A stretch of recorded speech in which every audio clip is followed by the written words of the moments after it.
señoras, representantes de nuestras cooperativas socias que están participando de nuestro programa YERCOP, precisamente un programa que se ha orientado a brindar todas las herramientas necesarias para la adecuada toma de decisiones de tanto de gerencias como también de consejos de administración y vigilancia. Les agradecemos por su participación, por su presencia en este webinar, que precisamente en el cual ya estamos cerrando el módulo 6 de nuestro programa.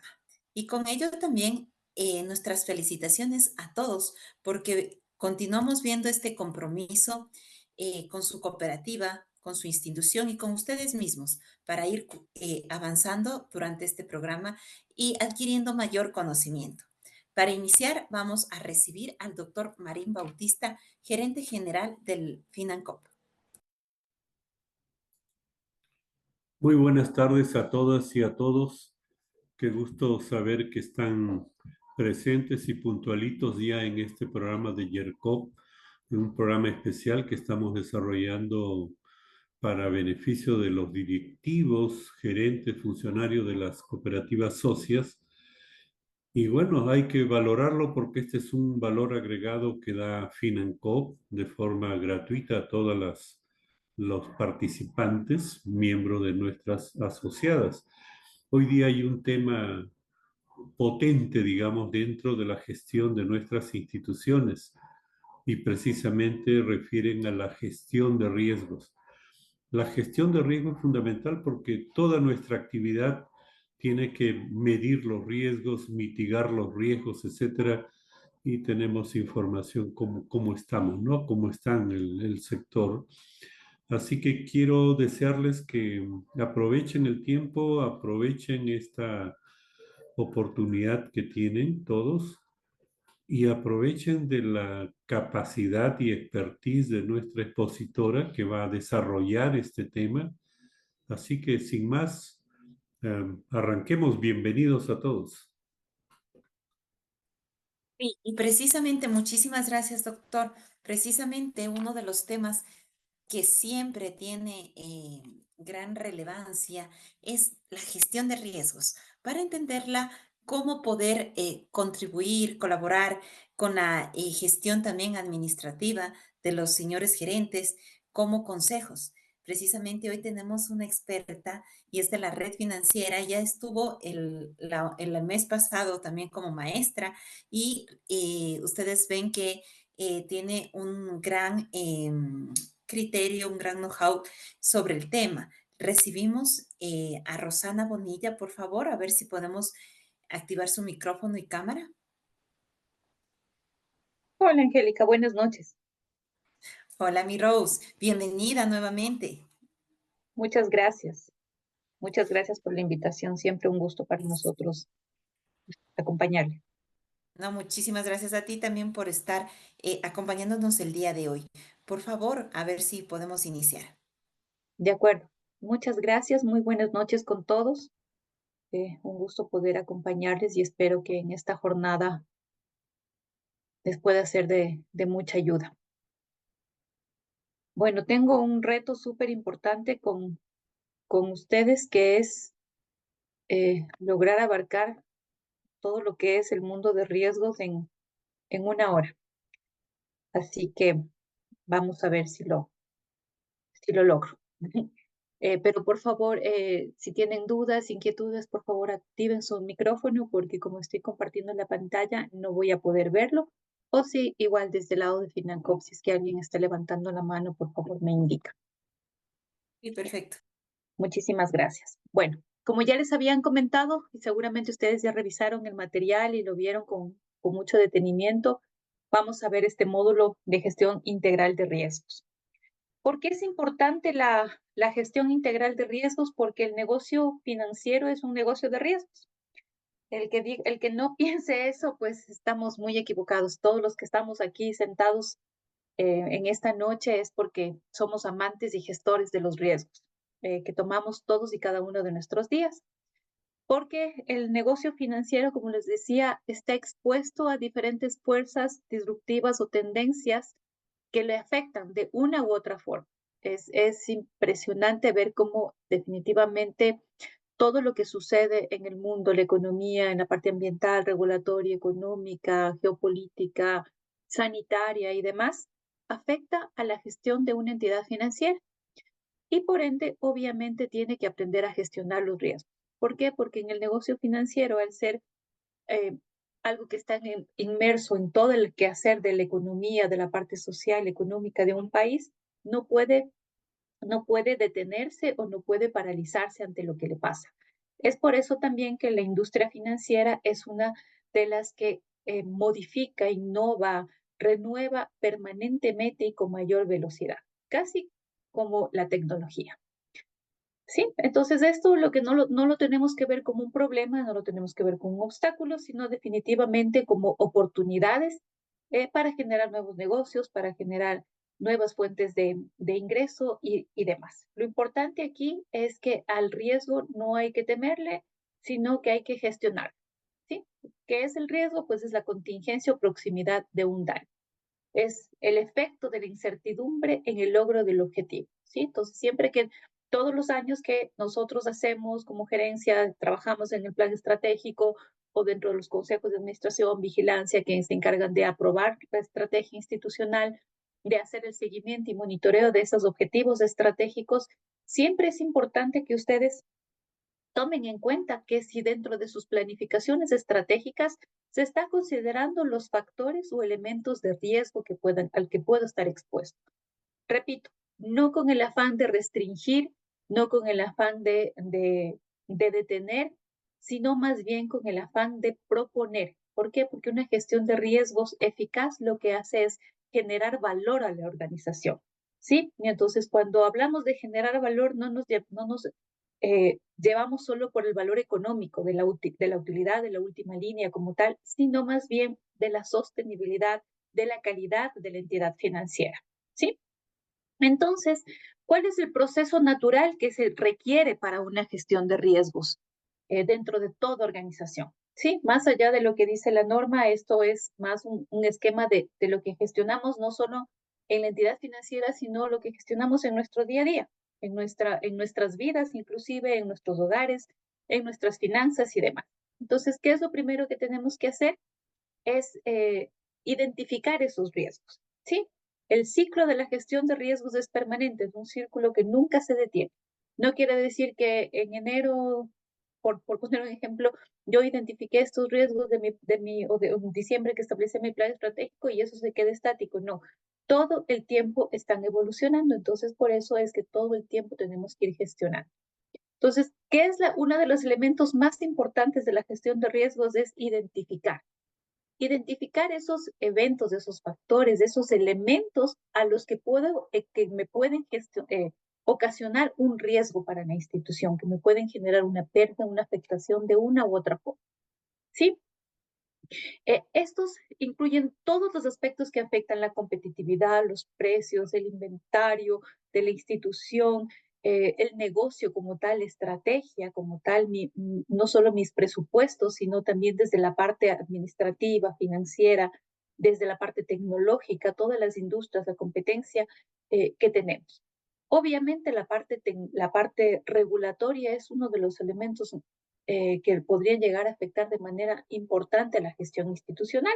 Entonces, lo que yo tengo que hacer como organización es centrarme y decir, a ver, esta es mi meta, este es mi objetivo estratégico, este es mi nicho de mercado, esta es mi gestión de liquidez que requiero para operar. Entonces, ¿cuáles son los puentes o los factores de riesgo a los que me puedo ver expuesta o expuesto como organización para lograr este y otro objetivo? Y luego, cuando identifico claramente cuáles son esos posibles aspectos que me pueden afectar como organización, entonces en función de eso yo empiezo a establecer políticas, límites y demás, como vamos a ir viendo. Una vez que yo ya tengo claro cuáles son esos posibles riesgos o esos posibles efectos que yo puedo tener dentro de mi organización, ¿qué es lo que tengo que hacer? Es medirlos, ¿sí?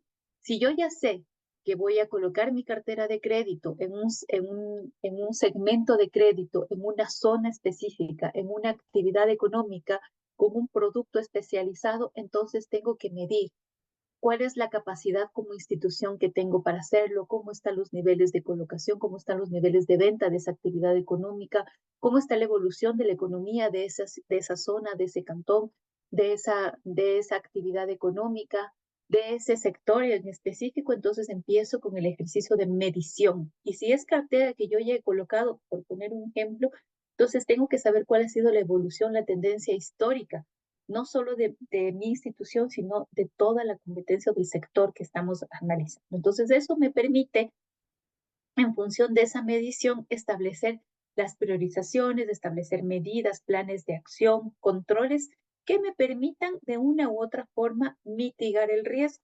El riesgo nunca se va a eliminar.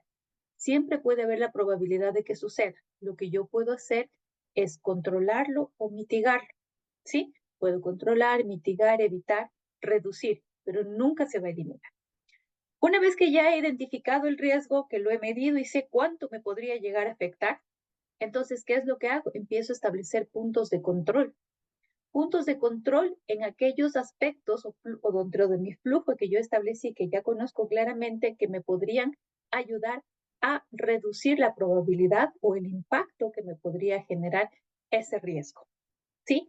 Una vez que ya se ha priorizado, se establecen estos controles dentro de las políticas, dentro de los procesos. Esto me permite reducir, como les decía, ya sea la probabilidad de que esto suceda o, por otro lado, el impacto. ¿Cómo reduzco el impacto? Cuando contrato un seguro, cuando veo diferentes formas que me ayuden a reducir la magnitud de pérdida que podría llegar a tener en el caso de que suceda.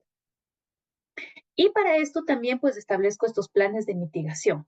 ¿Sí? Ya no es solo un control específico, sino que ya estructuro todo un plan de mitigación que me puede llevar a reducir también estas pérdidas.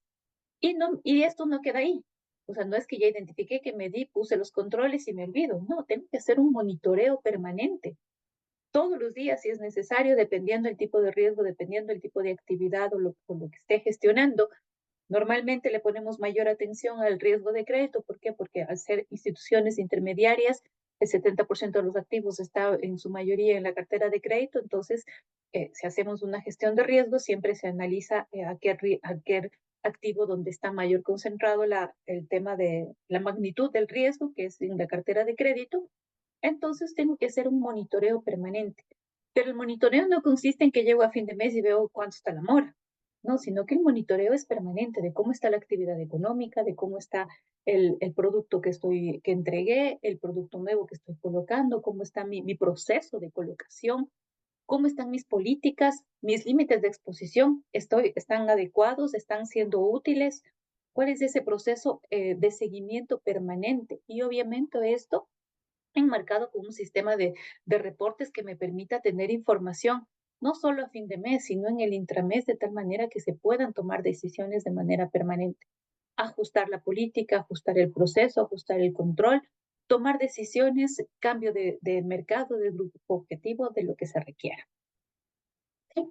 Entonces, aquí un poco lo que vemos es qué es lo que voy haciendo o cómo lo voy haciendo. Una vez que identifiqué, defino los factores de riesgo, establezco límites, políticas. Para medir, tengo bases de datos, metodologías, herramientas y demás. Para controlar, pues pongo controles financieros, administrativos, tecnológicos, defino planes de acción. Y para monitorear, pues ya hago todo el proceso de seguimiento, comunicación. Y lo más importante, que es lo que ustedes tienen que hacer, es tomar decisiones.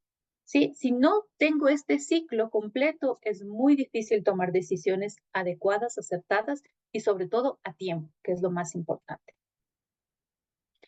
Dentro de un marco de gestión de riesgos integral, acorde a las mejores prácticas, y no solo las mejores prácticas, sino también ya de las disposiciones normativas, lo primero que debo tener como institución es una estrategia de implementación de la gestión de riesgos, políticas, gestión integral, estructura organizativa, procesos de administración, metodologías y herramientas, un sistema de información y comunicación e informes. De aquí, todos estos elementos son muy importantes, pero el elemento fundamental para cualquier proceso de implementación de gestión de riesgos de la institución es que los órganos de dirección, en este caso los consejos de administración, las gerencias y demás, y el consejo de vigilancia, esté convencido de que esto es una cultura organizacional, que no lo estoy haciendo por cumplir la norma, que no estoy haciendo porque la SEPS me obliga o porque tengo que hacerlo. Y que el área de riesgos no es el área de reportes, sino es una gestora como tal. Es un comité o un órgano asesor que debe ayudar y contribuir para que el negocio logre hacer en mayor y en mejor medida su trabajo. Como les decía, generar valor a la institución. Por esto se convierte en una cultura organizacional, porque los riesgos no están en la unidad de riesgos. La unidad de riesgos lo que ayuda es a gestionarlos, pero no es la responsable como tal. ¿Sí? Sino los riesgos están en todas y cada una de las áreas operativas, en cada uno de los asesores del negocio que va y hace la evaluación de crédito a sus socios y clientes para otorgar una operación crediticia, en la persona que recibe las firmas y verifica los documentos, los pagarés y demás del momento de suscripción del crédito, porque si un pagaré o algún documento no está bien firmado y la persona cae en mora, entonces no le voy a poder ejecutar el proceso judicial y demás, ¿sí? Entonces los riesgos no están en la unidad de riesgos, sino en todas y cada una de las áreas operativas y dueños de los procesos. Por eso les decía que la gestión de riesgos es un proceso continuo. Tiene que haber primero un compromiso de la dirección, un diseño del modelo de gestión de riesgos, una implementación como tal, seguimiento y revisión del modelo y una mejora continua del modelo. ¿Sí? No hay un modelo único, no hay un modelo estandarizado. Cada organización, de acuerdo a su tamaño, a su complejidad, a sus capacidades, a sus necesidades y demás, lo tienen que diseñar e implementar. Lo importante es que lo hagan. Por otro lado, uno de los elementos claves para la gestión de riesgos es que las entidades financieras definan cuál es su apetito de riesgo, no solo para el riesgo de crédito, sino como organización. ¿Cuál es mi apetito de riesgo como institución? ¿Sí? El apetito es la cantidad de riesgo que una entidad está dispuesta a asumir para alcanzar sus objetivos, para lo cual debe conocer los recursos y esfuerzos que se requieren para manejar y mitigar los posibles impactos. ¿Hasta dónde puedo yo llegar? ¿Hasta cuándo yo puedo exponerme? ¿Hasta cuánto puedo yo perder, por decirlo de otra forma? ¿Sí? Entonces tenemos diferentes momentos antes de llegar al apetito de riesgo. Entonces yo como institución digo, esto es lo máximo que yo podría llegar a perder. Lo pueden establecer en función del patrimonio técnico, de resultados, de diferentes mediciones específicas que se requieran. Pero una vez que yo he definido ese apetito, entonces tengo que establecer niveles de límites de exposición, tolerancia. ¿Por qué? Porque el límite de exposición es cuando ya me empieza a dar alertas. Si este es mi apetito, mi límite de exposición tiene que estar por debajo de mi apetito. Sí, porque si ya estoy llegando acá, quiere decir que ya voy a generar pérdidas o generar impactos que me van a afectar de manera importante la continuidad del negocio. Cuando hablo de la continuidad del negocio, no me refiero únicamente a la parte de riesgo operativo, sino a la sostenibilidad en el tiempo de la institución. ¿Sí? A la sostenibilidad y sustentabilidad de la institución en el tiempo. Ese es mi criterio de apetito de riesgo. ¿Hasta cuánto yo puedo llegar a perder como máximo o lo mínimo que yo debería llegar a perder para no poner en riesgo la sostenibilidad financiera de la institución? Sí, entonces por eso es que tengo que establecer límites en los que yo me siento cómodo, voy manejando. Si es que empiezo a pasar esos límites, ¿qué acciones voy a implementar? ¿Qué decisiones debo tomar para volver esos límites sin tener que llegar al máximo, que es exceder mi apetito de riesgo? Porque eso quiere decir que ya estaría generando pérdidas o podría estar generando pérdidas importantes que pongan en riesgo la continuidad de la entidad en el tiempo. Es por esto que también se sugiere que se establezcan límites de exposición orientados a concentración de la cartera por sujeto de crédito, producto, tipo de crédito, ¿sí? Hay a veces que ponemos un límite de exposición muy grande o muy general, entonces no nos permite dimensionar cuánto voy a llegar a perder, ¿sí? Entonces tengo que ir aterrizando. Por eso decimos por sujeto de crédito, cuando yo digo voy a prestar máximo hasta $30,000 para microcrédito. Por producto, porque tengo diferentes de microcrédito, tengo diferentes productos. Entonces tengo que poner un límite máximo de exposición por producto de crédito y por tipo de crédito, es decir, consumo, micro y demás. ¿Sí? por zonas geográficas, por actividad económica, ¿sí? Es un análisis de la institución de acuerdo a mi mercado objetivo, de mis actividades y demás. El monto individual y de grupo de créditos vinculados en relación al patrimonio técnico, el nivel de morosidad, relación entre activos líquidos y obligaciones con el público, concentración de depósitos, que es muy importante, volatilidad, nivel de solvencia, participación de los activos improductivos, los gastos operativos, entre otros. Eso me va a ayudar a tener cubiertos los diferentes elementos de la gestión crediticia de la institución y de la gestión de intermediación como tal. Normalmente una estructura organizativa para la gestión integral de riesgos pues abarca, como siempre, como establece la norma, primero la existencia de una unidad de riesgos. Cuando hablamos de una unidad, yo sé que es complicado por temas de manejo de presupuestos y demás. Lo ideal es que sea más de una persona, porque una sola persona gestionar todos los riesgos que tiene una institución es muy complicado. Pero al menos que exista una persona que se encargue de gestionarlos y que vayan pues en función del crecimiento de la institución organizando, que reporta directamente al comité de riesgos y obviamente este trabaja en conjunto con el consejo de administración, pues que es donde se toman las decisiones y demás. ¿Cuáles son las principales responsabilidades del consejo de administración?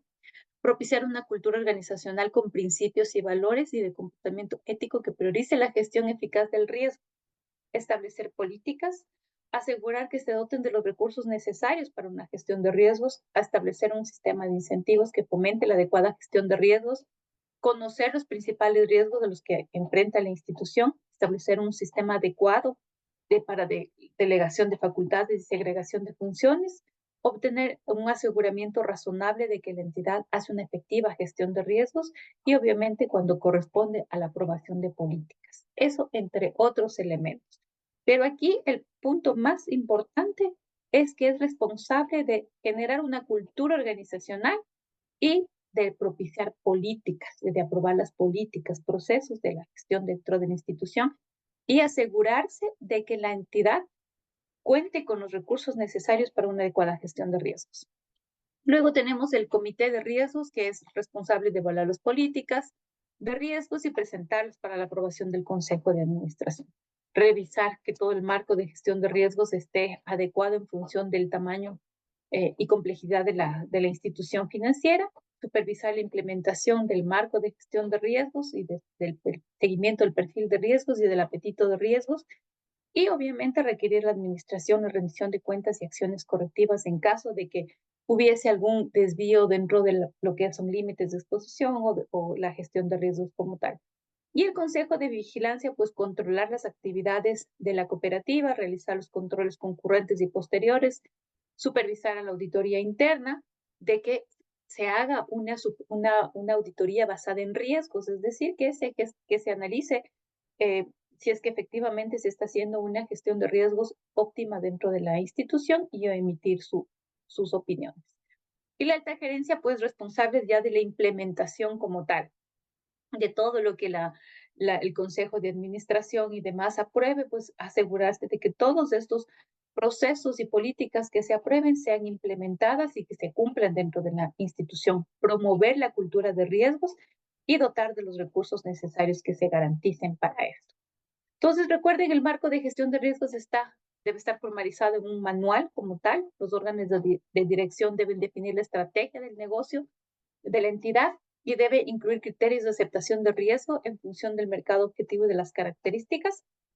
La institución debe contar con una cultura organizativa y con una estructura organizativa que le permita realizar esa gestión de riesgos. La implementación de los riesgos parte del compromiso de los directivos, diseño del modelo de gestión y implementación, y debe contar con políticas y procesos aprobados. Un gobierno corporativo, o en este caso cooperativo, fuerte y bien estructurado, son un factor de éxito para la institución en todo lo que tiene que ver la gestión de riesgos. Seguramente, como ustedes conocen, hay muchos riesgos dentro del entorno financiero, pero estos son unos como que de los más conocidos, de los más relevantes. Tenemos el riesgo de crédito, el riesgo de liquidez, riesgo de mercado, riesgo operativo, el riesgo de lavado, el riesgo reputacional, el riesgo social y ambiental y el riesgo estratégico. Sí, normalmente este riesgo no se lo topa, ni siquiera está en la normativa ni nada, pero este es el más importante, por eso está aquí en el centro de todo, porque todo parte de la estrategia institucional. Si yo defino una estrategia clara, objetivos estratégicos coherentes, consistentes, no agresivos y demás, puedo tener una gestión de los demás riesgos coherente. Si yo me fijo objetivos estratégicos que no necesariamente obedecen a una realidad del mercado, un análisis completo, entonces es más probable que pueda estar expuesto a todos los riesgos que, que conforman la gestión como tal. Y vamos aquí a analizar no todos los riesgos porque son demasiados, aunque nos encantaría, pero el tiempo no nos da. Entonces nos vamos a centrar en aquellos principales como es el riesgo de crédito. Como todos sabemos, el riesgo de crédito es la probabilidad de la pérdida que asume la entidad como consecuencia del incumplimiento de las obligaciones contractuales asumidas por la contraparte. ¿Cuáles son las contrapartes? Toda persona a quien yo le entregué un recurso de la entidad. En operaciones directas e indirectas que conlleva el no pago o el pago parcial o la falta de oportunidad en el pago. Esto incluye, el riesgo de crédito incluye no solo las operaciones de crédito como tal que yo entré, sino también las operaciones que yo, o las transacciones que yo hago cuando pongo depósitos de plazo fijo en alguna institución financiera y corro el riesgo de que no me devuelva ese dinero. Sí, eso también está considerado aquí. Otro de los elementos que veíamos dentro de la gestión de riesgo de crédito como tal es, como veíamos, ¿no? La identificación del riesgo deberá permitir a las entidades definir sus políticas y procesos dentro del ciclo de crédito. ¿Qué es lo que nos dice la normativa que emitió la Superintendencia de Economía Popular y Solidaria el año anterior, cuyo plazo de implementación ya se venció? Y seguramente las entidades financieras ya la implementaron y la están gestionando, es que se hayan definido los eventos y factores de riesgo que podrían afectar el perfil o carácter del deudor y su capacidad de pago, factores de riesgo que afecten a los productos crediticios, factores de riesgo que afecten al mercado donde la entidad opera, los eventos y factores que podrían afectar la recuperación del crédito en función de la ejecución de las garantías al momento de hacer efectivas antes del incumplimiento ante el incumplimiento por parte del deudor y hacer un análisis de los riesgos previo al lanzamiento, implementación o modificación de cualquier producto crediticio ante antes de la inclusión en las nuevas prácticas comerciales, incluyendo nuevos canales, prestación de servicios, el uso de nuevas tecnologías y demás, y previo a la inclusión de un nuevo mercado o nicho, como les decía hace un momento. Esta es parte de la identificación. Entonces yo tengo que lograr ser tan objetivo de poder saber, entender y conocer cuál es mi negocio y en dónde quiero estar, cómo quiero estar y hacia dónde quiero caminar. Entonces, para eso, pues me dedico a hacer una identificación de todos estos elementos y lo que hago es establecer políticas. Una vez que ya tengo claro estos elementos, políticas claras que me permitan gestionarlos. Como les decía, límites de exposición crediticia de acuerdo al apetito de riesgo, importantísimo, temas de otorgamiento de crédito, cuáles son esas condiciones, características de evaluación que yo tengo que hacer al sujeto de crédito al momento de entregar un crédito, qué garantías son las adecuadas para mí como organización, con cuáles me siento yo cómodo como organización, con cuáles me voy a dormir tranquila o tranquilo durante la noche porque sé que mi institución está correctamente administrada. Políticas de seguimiento y control, calidad e integridad de la información. Eso es muy importante porque ahora en este mundo digital pensamos que toda la parte de innovación, transformación es muy valiosa, nos ayuda a agilitar procesos, nos ayuda a ser más rápidos, más eficientes en nuestro proceso de colocación. Sin embargo, la calidad y la integridad de la información es fundamental para que todo esto no nos devenga luego en un proceso de riesgo que me genere pérdidas. En la recuperación de la cartera, ¿cómo está mi proceso de cobranza, de recuperación? Y este es un punto súper importante que incluyó la norma y que antes no lo había topado en ningún otro elemento, que es el riesgo de sobreendeudamiento. Seguramente todos hemos escuchado, todo el mundo ahora habla del tema de sobreendeudamiento, que la gente está sobreendeudada y demás. Entonces, y somos corresponsables. Por un lado, la persona que va tomando créditos por todas partes y por otro lado, las entidades financieras que seguimos otorgando créditos a personas que ya sabemos que ya no tiene capacidad de pago. Entonces, ese es un elemento súper importante que debemos considerarlo y gestionar. Y para eso, pues debo tener metodologías, procesos definidos, claros y sobre todo puntos de control, porque no sirve de nada que yo establezca una política muy bien estructurada, muy bien trabajada, un proceso todo automatizado y demás, pero si no le pongo puntos de control y de seguimiento, entonces es muy difícil que eso se cumpla. Como les decía, debido a la naturaleza del negocio, tenemos factores internos y externos que nos pueden exponer a un riesgo de crédito. Dentro de los externos son aquellos que la institución no tiene poder de control sobre ellos, que se generan de forma sistémica, como lo que estamos viviendo ahora. Un menor crecimiento económico, una afectación al nivel de empleo del país y demás, deviene precisamente en una crisis, a un estancamiento económico o un menor crecimiento. Entonces, eso todo lo absorbe el sistema financiero. Porque si el negocio no crece, si la gente no vende, si la gente pierde el empleo, difícilmente va a poder tomar más crédito o peor aún, difícilmente va a poder pagar el crédito que ya lo tiene. Reducción de un sector económico en particular, control de tasas de interés, que es algo que nos afecta, que todos sabemos, caída del empleo, la inflación, regulación y como hemos visto la pandemia que estamos viviendo aún las consecuencias de todo este proceso de crisis sanitaria, de estancamiento económico, de temas de seguridad, que realmente ha impactado de manera importante a las entidades del sistema financiero. Pero esto, ¿cómo logro mitigarlo? ¿Cómo logro gestionarlo? Yo como institución. Entonces, son estos factores internos de los que yo sí tengo control y puedo prevenirlo, puedo gestionar, puedo mejorar. ¿Por qué hay algunas instituciones que están en mejores condiciones que en otras?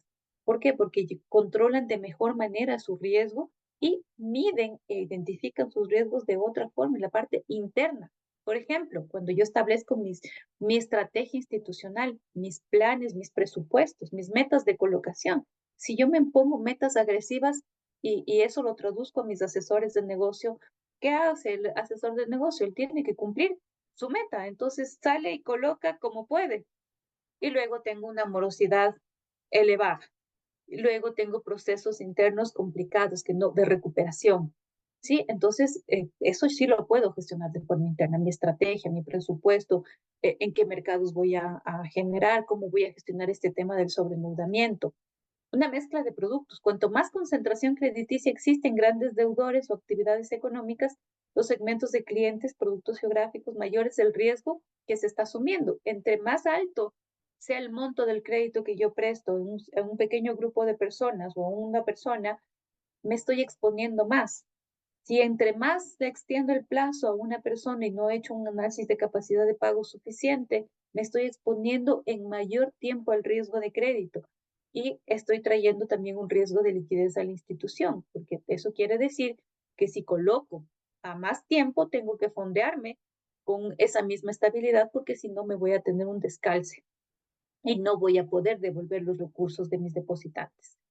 ¿Sí? Entonces, políticas de requisitos de crédito, límites de endeudamiento con las personas, riesgo del modelo. ¿A qué se refiere el riesgo del modelo? A veces las instituciones tienen sus propios scoring o contratan scoring y demás para que el proceso sea más ágil y dinámico, pero eso tiene que ser calibrado con las condiciones actuales que tenemos, al menos cada 6 meses o cada año. ¿Por qué? Porque si no, no me recoge la realidad que está viviendo el entorno en cada momento. ¿Sí? Entonces eso es muy importante y eso sí lo podemos gestionar. En el momento del otorgamiento de operaciones, tomamos en cuenta el plazo de vigencia de los créditos, las novaciones, refinanciamientos y reestructuraciones. De acuerdo a los datos que nosotros tenemos y que hemos analizado el sistema financiero en general, es que la tasa de renovaciones y reestructuraciones es más alta que la tasa de generación de nuevos créditos. Y lo que es peor es que el nivel de morosidad y la velocidad con que esas operaciones refinanciadas y reestructuradas están cayendo nuevamente en no pago o en default es más rápido que lo que yo estoy renovando o refinanciando. ¿Qué quiere decir eso? Que solo lo estoy haciendo de manera automática para mejorar el indicador del mes. No obstante, pasados los 2, 3 meses, otra vez tengo problemas. Y lo que estoy haciendo es simplemente una bola de nieve. Cada vez en el tiempo generar eh, un nuevo riesgo para la institución, con cada vez un impacto mayor. Entonces, ahí viene un poco lo que conversábamos el mes anterior y decíamos, hay que hacer un análisis a detalle de cuál es la realidad de mi cartera de crédito, cuál es la realidad de mis socios, de mis clientes. ¿En verdad me van a poder pagar? ¿En verdad si le duplico el crédito y le triplico el plazo, me va a poder pagar? ¿Sí? ¿Le estoy ayudando en verdad? ¿O qué otra estrategia tengo que hacer? O definitivamente ya no me va a pagar y lo que hago es establecer mecanismos de condonación, de pago de capital, buscar nuevas formas de facilitar la recuperación. Porque dentro de nuestro negocio, si bien es cierto, es un negocio de intermediación financiera que no puedo perder porque tengo que devolver los recursos a mis depositantes, también tengo que ser coherente con la misión social que tiene la institución. Entonces hay que aprender a encontrar un equilibrio. Entonces, por eso, importante entendimiento del comportamiento de los portafolios de crédito, identificación del riesgo por línea de negocio y por producto, porque no todos los productos son iguales. Sí, proceso de otorgamientos débiles, eso me genera también riesgos. Debilidades en la gestión de riesgos, personal del área de negocios o riesgos sin experiencia o mal capacitado, falta de supervisión y seguimiento, procesos ineficientes de cobranzas y herramientas y metodologías deficientes o inexistentes. Todo esto me puede generar un riesgo crediticio importante. Para todo esto, no solo tengo políticas, no solo tengo procesos, no solo tengo eh, modelos que me permiten, tengo diferentes herramientas, como decíamos, herramientas que yo tengo que utilizarlas y saber utilizarlas para entender qué es lo que está pasando. Tengo análisis de cosechas. ¿Para qué me sirven análisis de cosechas? Igual el mes anterior nos preguntaban cómo yo veo si es que en tal agencia, qué pasa si en tal agencia tengo mayor morosidad. Entonces, para eso me sirve mi análisis de cosechas. Yo cojo un periodo determinado y empiezo a analizar toda la cartera de crédito que concedí en este periodo de este producto específico y veo cuál es el comportamiento. Y si veo que en alguno de los puntos, en alguna de las agencias, en alguna de las zonas, en algunos productos específicos, se me está distorsionando, se me está disparando, entonces ahí empiezo a darle un doble zoom, un doble clic. Voy entendiendo y desmenuzando qué pasó. ¿Fue la política? ¿Fue el proceso? ¿Fue el control? ¿Fue la agencia? ¿Es la zona? ¿Es la actividad? ¿O inclusive es la persona? ¿Sí? Entonces, para eso me sirve esto. Y a partir de esa identificación o de ese seguimiento que yo hago, pues tomo decisiones. Si fue la persona, pues saco a la persona. Si es el proceso, ajusto del proceso. Si es la política que está muy laxa, ajusto la política. Si es la actividad económica, tomo decisiones y empiezo a reducir mi participación en esa actividad económica porque veo que está teniendo afectación. ¿Sí? O decido apoyar, en fin, ahí sí empiezo a analizar, sí necesito refinanciar, sí necesito reestructurar o no, tengo que diversificar mi mercado, tengo que seguir saliendo de este producto. Sí, eso me permite tomar decisiones. Matrices de transición me permite ver cómo está la evolución de mi cartera y cuál es el punto más álgido de default donde yo estoy ya teniendo problemas de morosidad y a partir de eso empiezo a establecer estrategias de cobranza. No espero a que llegue a los 90 días para pasar a la cobranza judicial o dependiendo de la política de cada institución.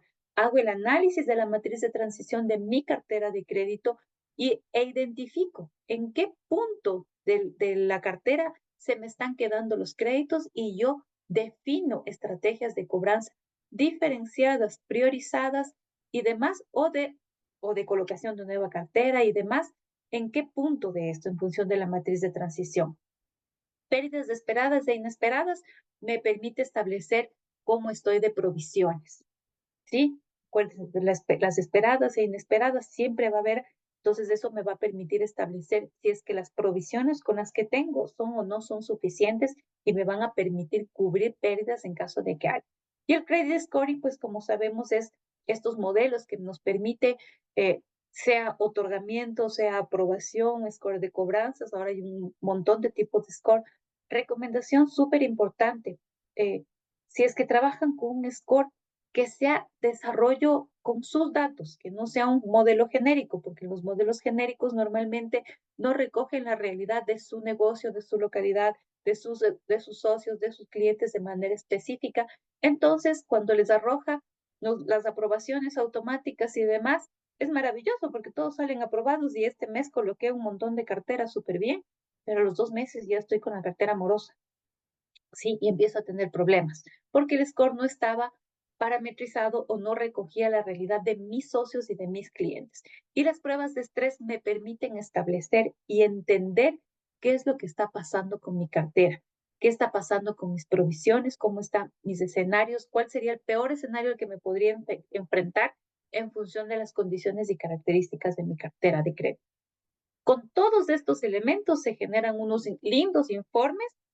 ¿Sí? No hace falta que el consejo de administración sea experto en análisis de cosechas, no hace falta que la gerencia o que el consejo de vigilancia haga la matriz de transición o haga el cálculo de la pérdida esperada. Para eso está su unidad de riesgos. Para eso tiene que tener personas capacitadas, con conocimiento, con herramientas suficientes que les permita hacer esto, no a fin de mes, sino durante todo el tiempo, para que cuando lleguen donde ustedes el informe y le digan, mire, esto está pasando y esto es lo que debemos hacer.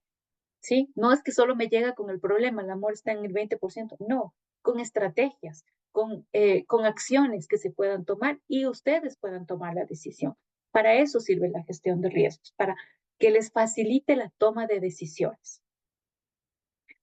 Por eso, como les decía, deben asegurarse de que cuenten con metodologías robustas, procesos sólidos de calificación de las operaciones, validación de los inputs, es decir, de la información que meto a la herramienta, porque no es cuestión de comprarme la herramienta más cara o que me vengan, instalen el software más sofisticado, si la información que estoy cargando no es la adecuada, si no tengo bases limpias, es decir, con información de calidad.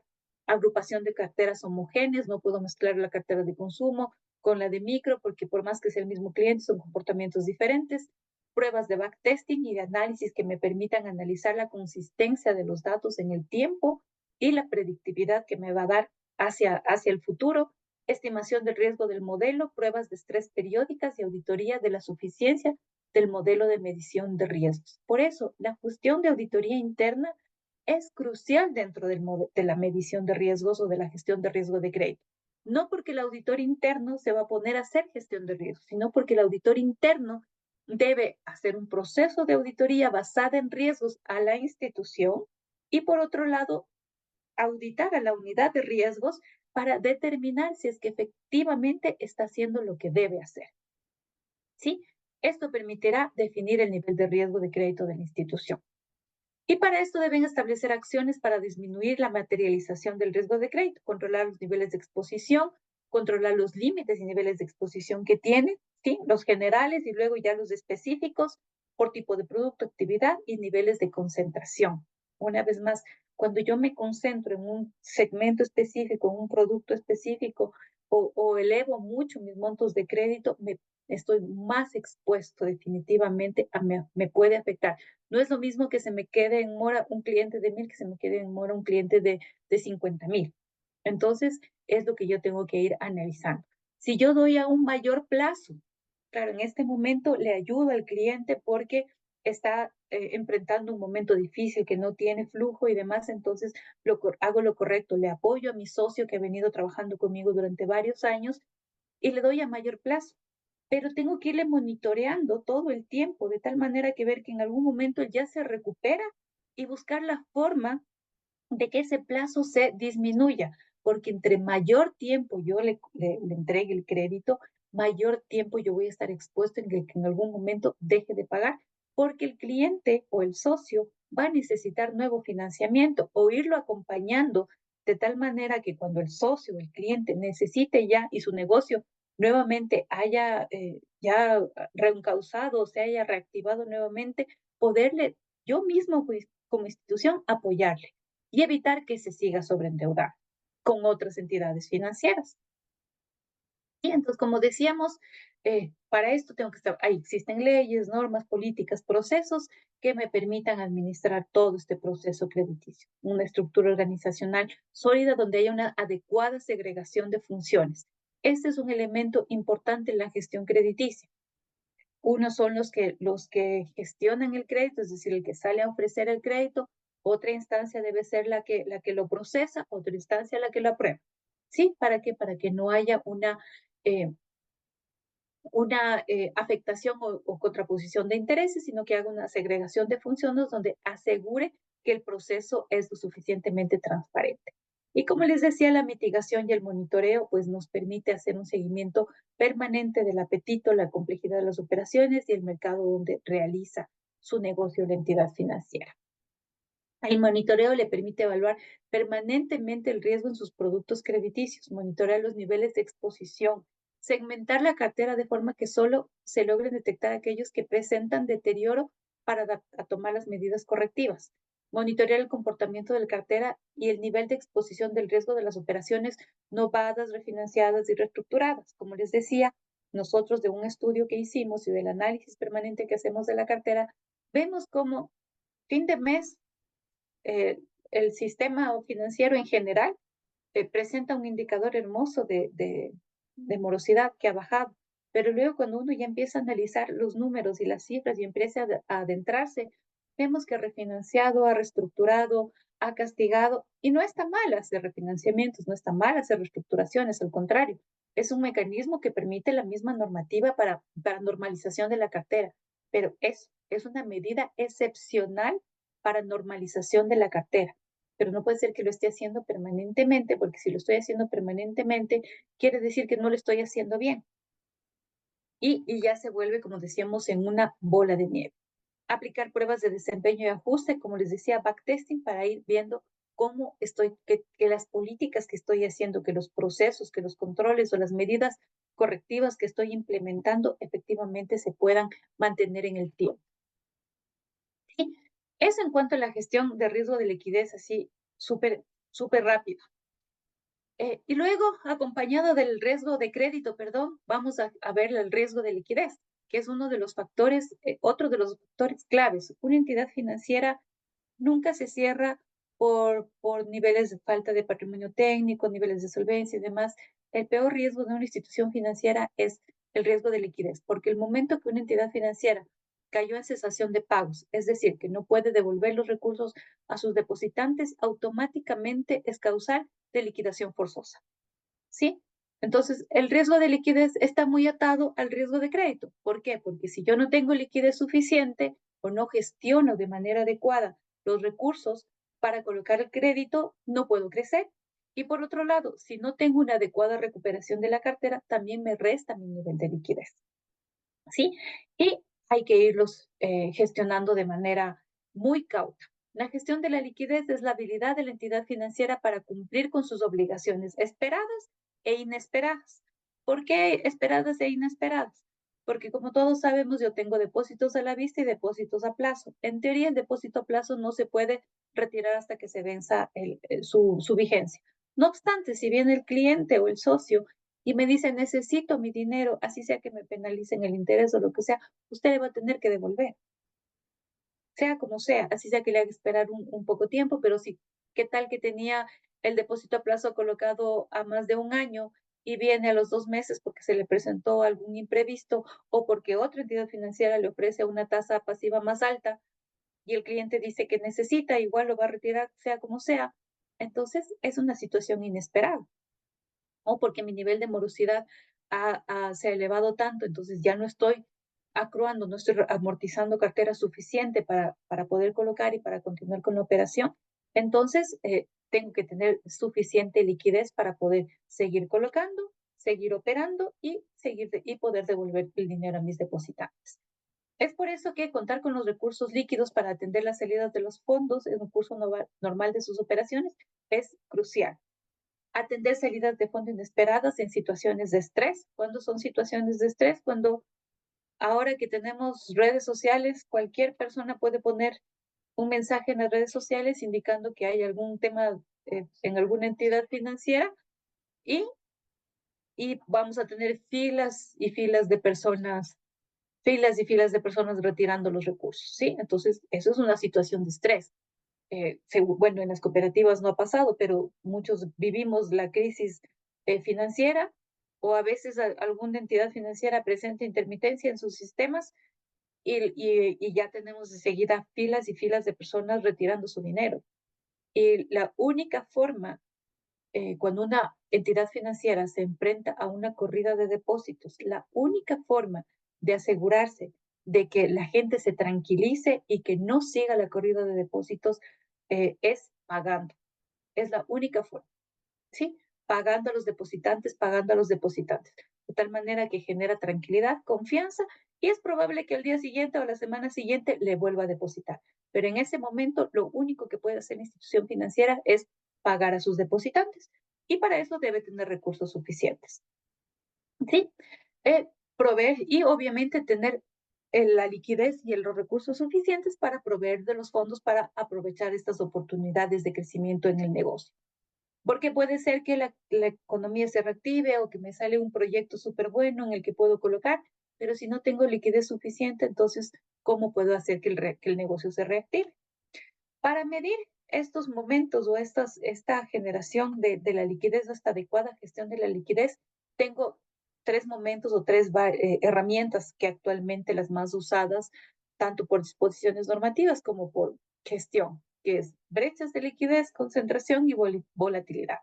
Las brechas, como les decía hace un momento, es el tema de gestionar los plazos. La salida de recursos, cuando estoy expuesto a un tema de riesgo por brechas o descalce de plazos, es cuando la salida de recursos no guarda relación con el flujo de fondos de la institución. ¿A qué me refiero? Lo que les decía un momento. Veíamos igual en el estudio que hicimos que los plazos de colocación de crédito para capital de trabajo lo dan hasta 6 años plazo. Pero yo estoy captando, lo máximo que yo logro captar es a un año plazo. ¿Sí? Entonces quiere decir que yo tengo recursos o que logré obtener recursos para ese crédito para un año, pero ese crédito me lo van a terminar de pagar en 6 años. Entonces quiere decir que la cuota o las cuotas que estoy recuperando son muy bajitas. Entonces quiere decir que voy a tener que cada vez captar más recursos para poder seguir colocando, porque la amortización mensual cada vez es menor, la recuperación mensual es menor. ¿Sí? Entonces ahí tengo dos opciones. Empiezo a reducir la institución, que quiere decir que empiezo a reducir mi tamaño de cartera de crédito porque tengo que colocar menos porque la liquidez no me da, ¿sí? Porque el flujo no me da, o empiezo a captar más para lograr sostener mi nivel de crecimiento. Pero ¿qué implica captar más? ¿Qué implica captar más? ¿Qué es lo que está pasando actualmente en el mercado? Es que empiezo a subir tasas de interés y me termina exponiendo aún más a un riesgo de mercado. Ya no solo un riesgo de liquidez, sino un riesgo de mercado, que es lo que vemos, lo que estamos viviendo ahora en toda la parte de la evolución de tasas pasivas, ¿no? Entonces, donde el mercado, hay un mercado reducido en el que todos los competidores estamos tratando de lograr captar una porción importante de ese mercado, de sus socios y clientes, y con todas las restricciones de los recursos de afuera y demás, tengo nuevos competidores que son los bancos. Entonces, eso hace que cada vez mi liquidez se vaya apretando un poco más. Y mi riesgo de mercado, atado al riesgo de liquidez, también se vaya generando cada vez más distorsiones. Otro tema importante en la gestión de la liquidez es la concentración. La excesiva concentración de recursos en pocas fuentes de fondeo. Por eso hablamos que uno de los riesgos es, una de las medidas de liquidez es la concentración y la otra es la volatilidad. ¿Por qué? Porque la concentración quiere decir que entre más dinero yo capte de un grupo reducido de personas, estoy más expuesto. Viene una sola persona y me deja $1.000.000, pero si me deja a un mes, a 2 meses, a 3 meses, no me está haciendo ningún favor, me está haciendo un daño, porque ese dinero no lo voy a poder colocar en nuevos créditos porque sé que no va a estar mucho tiempo. O si recibo igual los recursos, pero son de pocas personas, en cualquier momento esa persona puede venir y retirarme el dinero y me complica. Es una salida inesperada de dinero. Entonces, por eso se busca siempre que haya mayor diversificación de las fuentes de fondeo. Y por otro lado, la volatilidad, les decía, es decir, entre mayor estabilidad tenga la fuente de fondeo es mejor. Por eso es que ustedes normalmente gestionan en las entidades, es que a mayor plazo que me deje los recursos, yo le pago una mayor tasa de interés. ¿Por qué? Porque eso me hace reducir los niveles de volatilidad. Eso quiere decir que me da mayor estabilidad en mi fuente de fondeo, en mis recursos, para yo poder colocar ese dinero, por un lado, en otro crédito, y a su vez seguir gestionando y buscar nuevas alternativas de nuevos recursos para cuando llegue el momento de tener que devolver ese dinero dejado en el tiempo. ¿Sí? Entonces, por eso es importante estos tres elementos de la gestión de liquidez, que son calce de plazos, evitar temas de concentración en pocos depositantes y reducir la volatilidad también, es decir, la velocidad con la que salen e ingresan los recursos en el tiempo, porque eso me afecta mucho como institución. La gestión de la liquidez, como les decía, tiene dos caras de la misma moneda. La falta de liquidez es un peligro, obviamente, como les decía, si no tengo liquidez no puedo devolver los recursos a mis depositantes, pero el exceso de liquidez tampoco es bueno. ¿Por qué? Porque yo capto a una tasa pasiva que estoy pagando, ahora el promedio creo que está la tasa pasiva en el 8-9%, como institución financiera yo estoy pagando un interés por eso, entonces no puedo tenerla en los depósitos en mi cuenta bancos, porque quiere decir que estoy perdiendo dinero, porque por más que yo la deposite en otra entidad financiera, no me van a pagar la misma rentabilidad como que si yo la colocara en crédito. Entonces tengo que encontrar un equilibrio. Entonces tengo que captar, sí, pero lo suficiente que me permita mantener mi negocio, crecer, pero no tener niveles excesivos. ¿Por qué? Porque si no, empieza a generar afectaciones. Si ustedes ven, veíamos el mes anterior, justo esta cuenta del margen de intermediación financiero, donde me permite establecer cómo está mi spread o mi diferencia, ¿no es cierto?, entre los intereses que pago versus los intereses que cobro. Entonces vemos que en la actualidad cada vez se va reduciendo más ese spread y en algunos casos ya es negativo. Eso quiere decir que es más lo que pago que lo que estoy cobrando, ¿sí? Entonces hagan ese ejercicio dentro de sus entidades financieras y vean cómo está la relación entre los intereses que yo pago por las captaciones que recibo versus los intereses que cobro por la cartera de crédito que estoy entregando. Y hagan un análisis en el tiempo. Ya hicimos el ejercicio de análisis horizontal, de análisis vertical, de la evolución, de la tendencia, y vean si es que ha ido incrementando, si se mantiene en el tiempo o si se ha ido reduciendo. ¿Sí? Eso quiere decir que en algo estoy fallando como organización o algo está pasando en el mercado en objetivo en el que estoy trabajando, que cada vez he ido reduciendo mi margen y ya el resultado no me está generando mi negocio, que es intermediación, sino los otros ingresos, ¿sí? Costos por intereses de nuevos créditos, la venta de activos a un descuento por debajo del valor de mercado, eso me puede generar un riesgo de liquidez, pérdida de oportunidades, pérdida de confianza y cesación de pagos. Como les decía, estos dos elementos es lo último que podría llegar una institución financiera y esta es una de las principales razones por las que quiebran las entidades financieras. Ustedes recordarán en el 99 ya no tenían para devolver los recursos al público y por eso pasó pues todo lo que pasó. Entonces, por eso les decía, cuando una entidad financiera está en un tema de corrida de depósitos, de un estrés por liquidez y demás, la única forma que tiene para solucionarlo es pagar a los depositantes. Entonces, como les decía, estas técnicas que tenemos para medir y hacer el seguimiento de la gestión de la liquidez, uno súper importante que no está aquí porque no es una metodología nada muy sofisticada ni nada, es un análisis de fuentes y usos o de flujo de caja. ¿Dónde están mis fuentes? ¿Dónde están mis usos? Fuentes quiere decir todos aquellos elementos de mi balance, de las cuentas que veíamos el mes pasado y que seguramente ustedes ya las han revisado en sus cooperativas, son las que me generan liquidez, las que me generan recursos y entender en qué estoy gastando esos recursos, dónde lo estoy invirtiendo.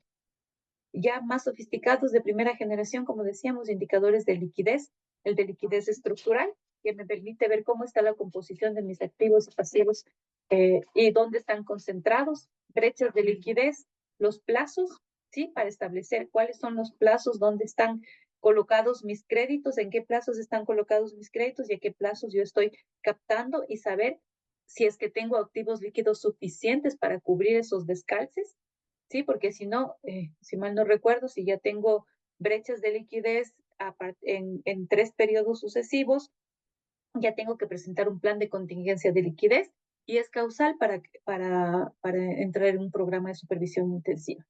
Sí, y ya los de tercera generación, que es ya liquidez en riesgo, cuando ya esto ya es Basilea 3, donde yo ya empiezo a hacer predicciones y demás, y empiezo a constituir provisiones por el posible riesgo de liquidez. Actualmente en el Ecuador, por el único riesgo que se constituye una provisión es por el riesgo de crédito, pero cuando ya hablamos de Basilea 3 y demás, ya nos exigen provisión por riesgo de liquidez.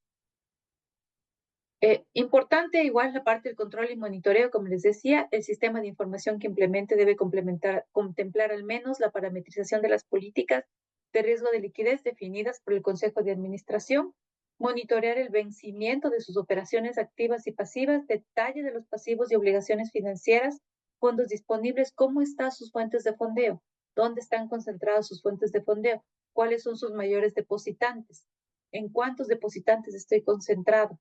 ¿Sí? ¿Cuál es el plazo que tienen esos depositantes? ¿Cuál es el seguimiento que yo le hago?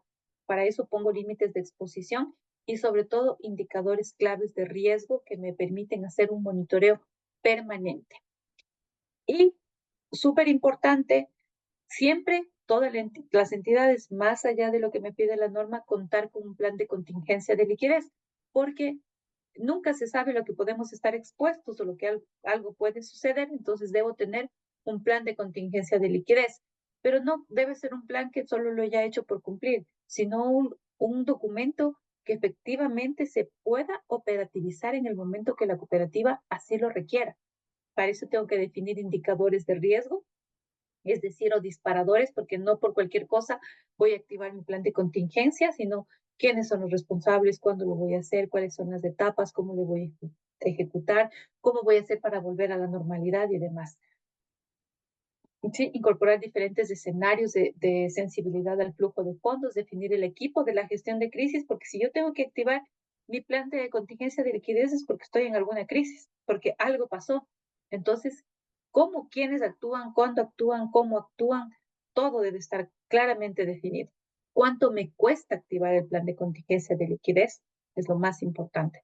Determinar cuáles son las situaciones y acciones, identificación y estimación de costos de la medida de contingencias y sobre todo hacer pruebas y saber que efectivamente va a funcionar mi plan de contingencia de liquidez. Este lo vamos a pasar súper rápido, estamos ya contra el tiempo. Riesgo de mercado, como les decía, el riesgo de mercado es el que puede incurrir la entidad financiera por cambios en los precios de los activos financieros, en este caso específicamente de las tasas de interés. Tipo de cambio que afectan al valor de la posición activas y pasivas. En el Ecuador, ese parte del tipo de cambio está súper mitigado porque como tenemos dólares, entonces, y las entidades financieras, creo que principalmente los bancos y muy poco transaccionan en otras monedas que no sean dólares, pero recordarán cuando teníamos sucres todos los días y había una época en que cada hora cambiaba el precio del dólar.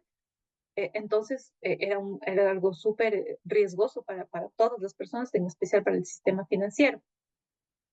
Cambios en los precios de mercado y en operaciones financieras. Como les decía, este tema de la gestión de la liquidez, por eso es importante que dentro tanto de la gestión de riesgo de crédito como de liquidez, que está atada directamente con los riesgos de mercado, hay una metodología muy bien establecida y un proceso muy claro para la fijación de la tasa de interés.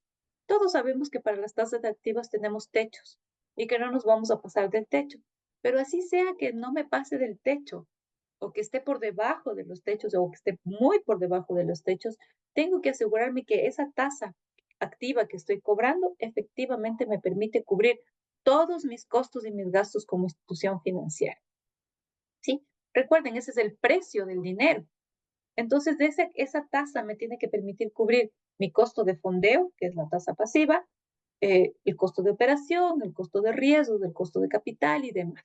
Sí, y tener claro, entonces para eso tengo que ver, porque a veces hay entidades financieras en las que fija la tasa en función de lo que en función de lo que sube o baja la competencia. pero cuando hacemos un análisis casa adentro resulta que estoy perdiendo, ¿sí? Y por otro lado, lo que les decía, la tasa pasiva es súper importante. Entonces, si yo no tengo una adecuada gestión de mi liquidez, empiezo a subir mi tasa pasiva para no perder recursos. Sin embargo, mantengo la tasa activa en los mismos niveles, mi spread cada vez se reduce más, entonces estoy poniendo en peligro la sostenibilidad financiera de la institución en el tiempo, ¿sí? Entonces aquí se muestra brevemente de qué pasa si sube la tasa de interés, y cuál es el impacto en mi margen neto financiero. Si sube mi tasa de interés pasiva y mantengo fija mi tasa de interés activa, entonces mi margen neto de intereses se va a ir reduciendo. Entonces, cada vez me voy a ir complicando más.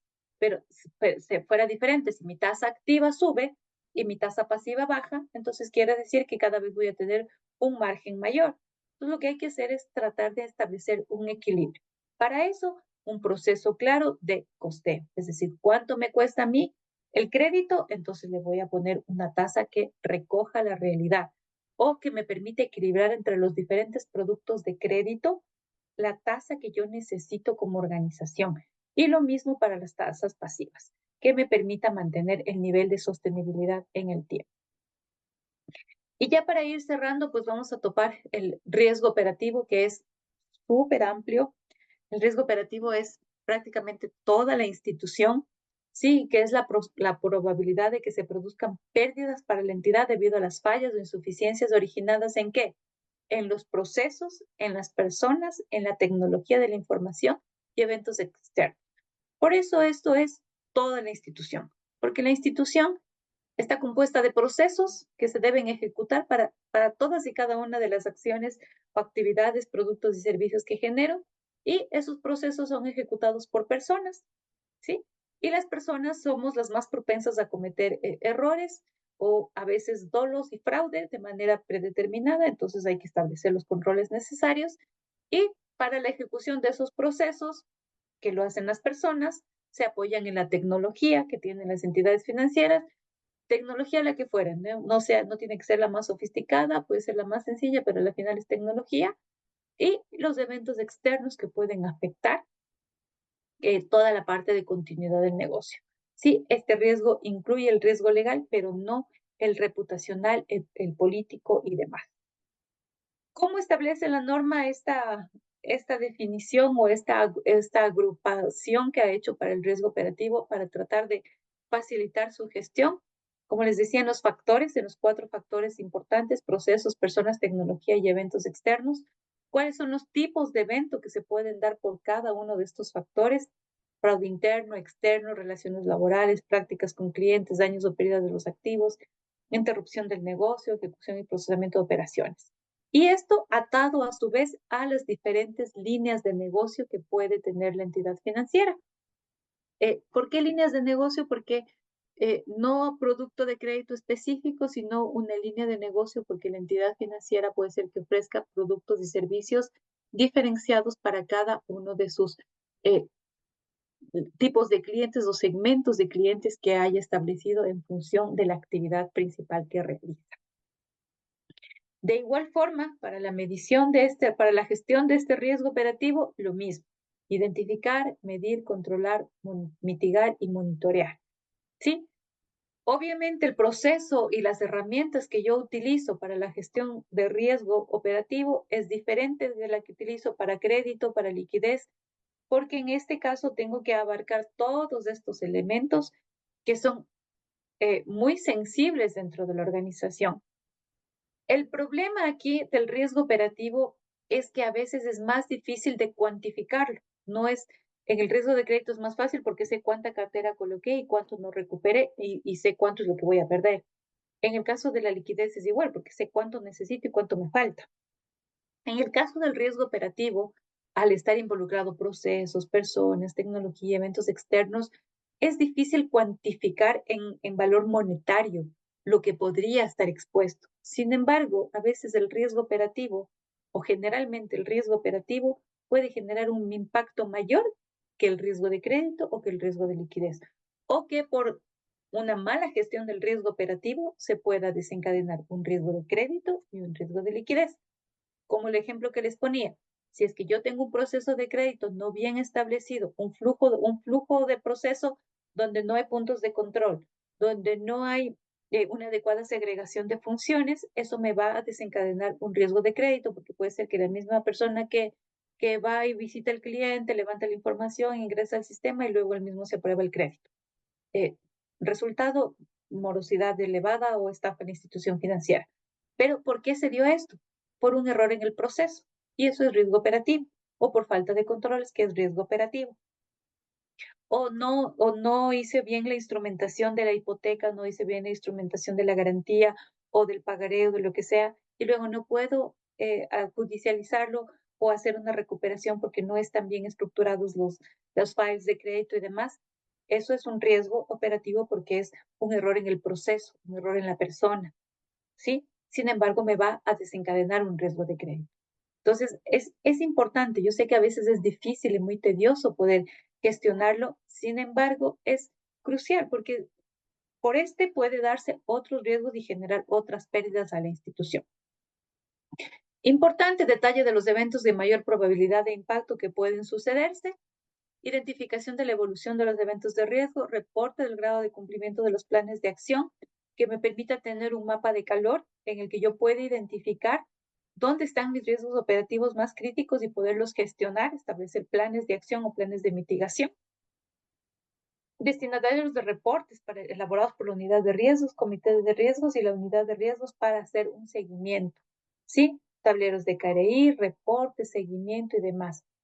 Como les decía, es lo mismo, nada más que la metodología, el proceso que se debe aplicar es diferente.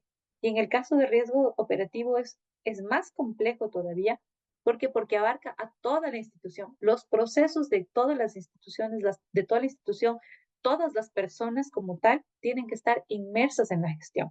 Es por eso que les decía que la gestión de riesgos es un tema cultural, no es un tema de la unidad de riesgos, es un tema de toda la organización, porque todos somos los responsables de ejecutar el proceso. Y si yo me salté una parte o busco la forma de encontrar la manera de evitar algún control o de hacer más rápido precisamente para lograr cumplir alguna meta o algo que me hayan puesto, entonces estoy generando un riesgo operativo. Es súper importante. Y por eso es importante establecer, los KRIs por cada uno de estos elementos, para recursos humanos, para la parte de sistemas, procesos, gestión de riesgo operativo como tal. Salió recién el mes anterior, si mal no recuerdo, hace 2 meses, la norma de riesgo operativo actualizada. Es una norma justo la estaba revisando nuevamente, son como más de 20 páginas de norma, porque abarca todo. Ahora está incluyendo el tema tecnológico, lo ha reformado y ha incluido elementos importantes como la gestión de incidentes, el tema de continuidad del negocio cada vez se vuelve más importante. ¿Por qué? Porque el mismo hecho de que las entidades financieras cada vez se vayan tecnificando, innovando cada vez más, haciendo sus procesos más automáticos, toda la gestión de la información, de la protección de datos de las personas, que ya no solo es por la norma de la SEP, sino recuerden que hay una ley y toda una superintendencia que controla todo el tema de protección de datos, seguridad de la información, hacen que cada vez se vaya haciendo más complejo. Por eso les decía que una unidad de riesgos en la que está conformada por una persona es muy difícil que logre hacer un trabajo suficiente. No porque la persona no tenga el conocimiento, no porque no tenga la capacidad, sino porque definitivamente la gestión de riesgos abarca diferentes mundos, diferentes expertices, diferentes metodologías, diferentes modelos de gestión, que para que una sola persona lo domine todo y logre abarcar todo es muy complicado. Tenemos, ya para ir cerrando, el riesgo legal, que es la probabilidad de que una entidad incurra en pérdidas debido a la inobservancia e incorrecta aplicación de disposiciones legales, normativas e instrucciones emitidas por el organismo de control. ¿Sí? Aplicación de sentencias, resoluciones jurídicas o administrativas adversas, deficientes redacción de textos y demás. Si es que el pagaré, por ejemplo, o el contrato de crédito está mal estructurado, mal redactado, obviamente no lo voy a poder ejecutar, es un riesgo legal. Si es que salió una normativa y no tengo un área específica que me ayude a hacer el seguimiento, el cumplimiento normativo y demás, estoy expuesto a un riesgo legal. ¿Sí? Entonces, estos son los factores del riesgo legal que ha establecido la norma, que están entre los actos societarios, que es toda la parte de constitución informalidad formalidad de la entidad financiera, las actividades complementarias del giro del negocio financiero, la gestión del crédito, los proveedores, porque tengo contratos con proveedores para todos mis servicios que me prestan, entonces tengo que tener sumamente claros y bien definidos mis contratos, bien revisados, de tal manera que no corra ningún riesgo porque omití alguna cláusula o porque alguna cláusula no está clara. Las operaciones propias del giro financiero, las estipulaciones contractuales y el cumplimiento legal y normativo, que es también un factor determinante para este riesgo. Y dentro de este se puede clasificar en 3 tipos, es decir, riesgo de documentación, que quiere decir que la documentación está incompleta o no está, puede ser lo peor, está mal redactada, hay errores, hay omisiones y demás. El riesgo de la legislación, que ya es el proceso como tal de la emisión de normativa y de capacidad, es decir, que lo haya realizado o no. Y de igual forma, la gestión de riesgo del legal solo hace con el mismo ciclo, normalmente en este caso es el único caso que como está dentro del riesgo operativo, se puede aplicar la misma metodología de riesgo de operativo para la gestión del riesgo legal. Lo que no pasa normalmente dentro de lo que es seguridad de la información, a pesar de que está dentro también del riesgo operativo, se debe establecer una metodología diferenciada. Y tenemos la última parte del lavado de activos, que como todos sabemos, este es uno de los más importantes, sobre todo en la actualidad, con todo lo que estamos viviendo de los temas de inseguridad y demás. La UAFE, que es este otro organismo de control y demás, que es eh, independiente de la superintendencia, no obstante, también tiene facultad para controlar y emitir normativa respecto de la gestión de lavado de activos, y la superintendencia también que emite sus resoluciones respecto de la prevención del lavado de activos, y ustedes como miembros de directivos y consejos y demás tienen la responsabilidad primaria de que existan los manuales, políticas y demás que permitan una adecuada gestión del lavado de activos, orientadas a temas de sus clientes, productos y servicios, canales, jurisdicción y demás. El típico que todos oímos: conozca a su cliente, conozca a su empleado, conozca a su proveedor y demás. Y el monitoreo permanente de las transacciones, la matriz de riesgos que debe tener la entidad financiera para evaluar. Igual, ya esta es otra matriz de riesgo con una metodología diferente y específica para lo que es lavado de activos, analizar el perfil del comportamiento y transaccional de los clientes y socios, segmentación del mercado en factores y criterios de riesgo y detección de operaciones inusuales e injustificadas. Esto no se lo hace a mano, para eso también se requiere metodologías, herramientas y demás que me permitan hacer un seguimiento permanente de esto. Para esto igual debo tener políticas específicas, una estructura organizacional específica, un manual definido, procedimientos, reportes internos. Igual, la auditoría interna también entra en todo este proceso de gestión como un riesgo más. Infraestructura tecnológica y lo mismo, una cultura organizacional y capacitación permanente. Este riesgo no está dentro de la normativa, en ninguna de las normativas, pero lo he puesto porque el riesgo reputacional afecta a todos los otros riesgos. Si es que la reputación de la institución financiera se ve afectada, y sobre todo en estas épocas tan globalizadas donde un mensaje en cualquier red social puede acarrear consecuencias terribles para cualquier persona, para cualquier institución, es importante que se lo gestione, que se lo tome en cuenta al menos. Tal vez no, porque como hay tantas cosas que tienen que hacer las entidades financieras, pero este no puede ser dejado de lado, porque es el riesgo reputacional lo que me genera valor y lo que me crea oportunidades de crecimiento dentro del sistema y del mercado financiero como tal. ¿Qué entendemos por reputación corporativa? La reputación no es más que el reconocimiento que hacen los grupos de interés del comportamiento y la realidad corporativa en función del grado de satisfacción de las expectativas, que es lo peor, es un tema de expectativa. Comportamiento, en este caso de la empresa, de la cooperativa y de sus líderes, es decir, el comportamiento real, la realidad del comportamiento corporativo. Si hay una realidad sin reconocimiento, la reputación no crea valor. Es decir, yo actúo bien, soy una cooperativa responsable, administro bien mis recursos y demás. Sin embargo, la gente no sabe, no conoce, entonces no logro llegar y no logro hacer una mayor penetración del mercado, entonces no me está generando valor esa reputación que yo tengo. Sin embargo, si yo tengo un buen comportamiento y hago de gestión como tal institucional, mis administradores son unas personas muy responsables, conocedoras y demás, más de esto, y logro que haya una satisfacción de los grupos de interés, es decir, que ellos reconozcan y todas sus expectativas y requerimientos sean atendidos de manera satisfactoria, entonces hay un reconocimiento, entonces hay una generación de valor y de imagen. Esto me permite gestionar mi reputación. El riesgo reputacional está asociado a un comportamiento incorrecto. Se puede identificar 3 niveles de comportamiento incorrecto que va de menor a mayor. Conocimiento y capacidad de acción, es decir, soy insolvente, no pude o no supimos cómo hacer las cosas. Negligente quiere decir que yo sabía cómo hacer las cosas, sí, sabía cómo tenía que hacer mi proceso de crédito, sabía cómo hacerlo, pero no se pusieron los medios debidos o no me dieron los recursos suficientes para hacerlo. Sí, esto se relaciona con el conocimiento y capacidad de acción que tiene la organización. Y por otro lado, hay la parte de intención, es decir, que decide la persona que actúa, que puede ser algo ilícito e inmoral, que sabíamos que no era correcto, pero igual lo hacíamos, e ilegal, que definitivamente ya se saltaron las leyes.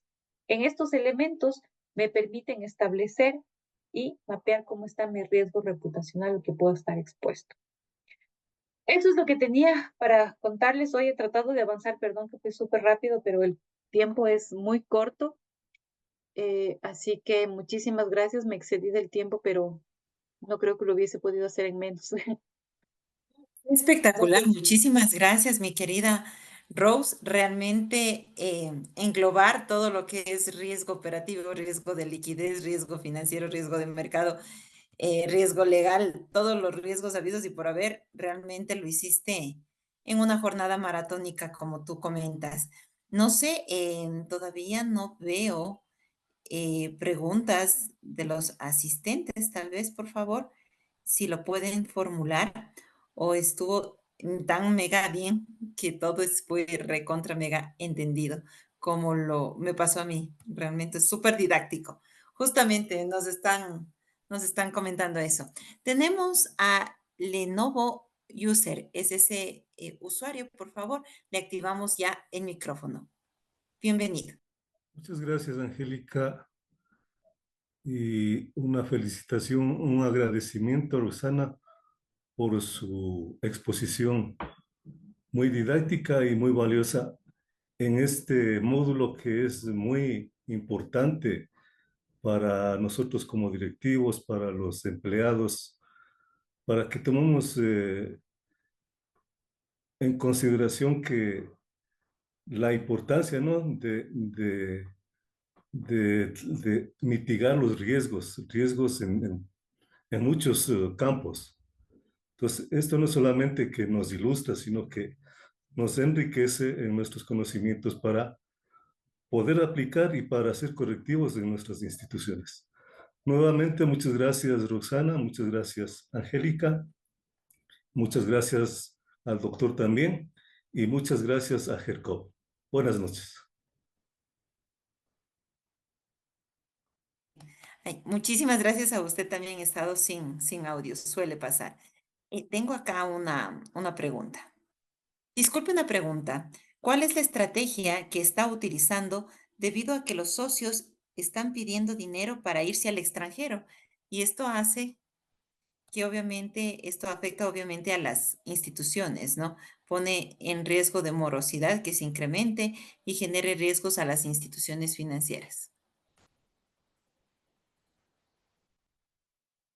Y bueno, ese sí es un tema que varias instituciones financieras nos han comentado que está sucediendo. Y de ahí viene importante esta parte de la gestión de hacer el seguimiento a las personas. ¿Cómo está mi proceso crediticio? Si es que es microcrédito, tengo una metodología adecuada en donde yo voy, visito al cliente, hago todo el proceso de seguimiento y evaluación. ¿Cómo está mi metodología crediticia? Para poder identificar estos temas que sabemos están sucediendo. Entonces, creo que la parte del proceso metodológico es donde debemos ajustarle.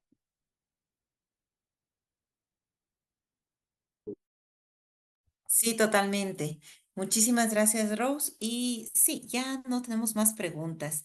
Significa que todo... Ah, otra más.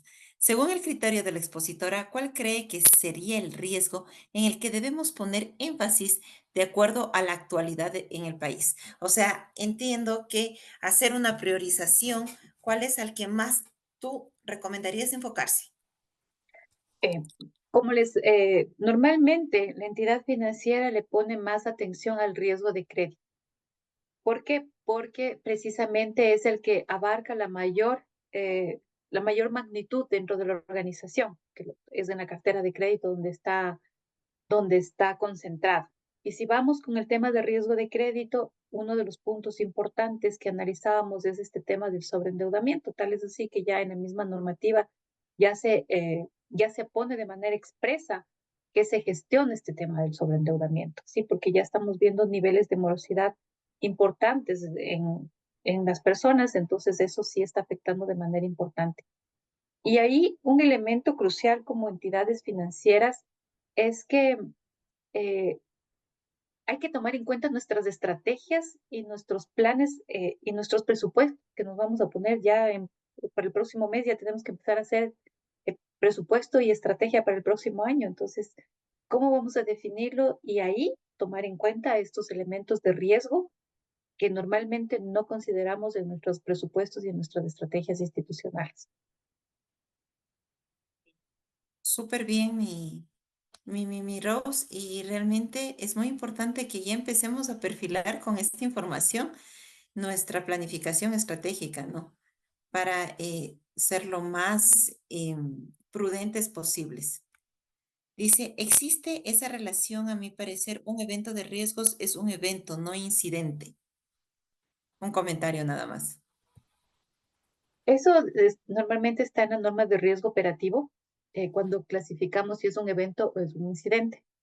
La gestión de incidencias, que es lo que está poniendo ahora la norma de riesgo operativo, es justamente para la parte tecnológica, por un lado.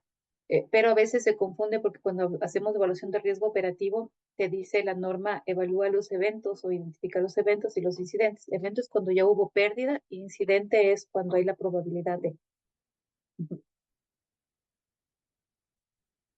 Perfecto. Con eso cerramos, mi querida Rose. Y bueno, creo que, ay, tenemos otro, perdón. El sistema cooperativo está frente a un riesgo reputacional sistémico. Estamos dispersos y atomizados frente a la banca que asume una mejor defensa frente a a la crisis actual. Igual es un comentario. Entonces, bueno, cerramos en ya y agradecerte infinitamente, mi Rose, realmente muy destacada tu participación.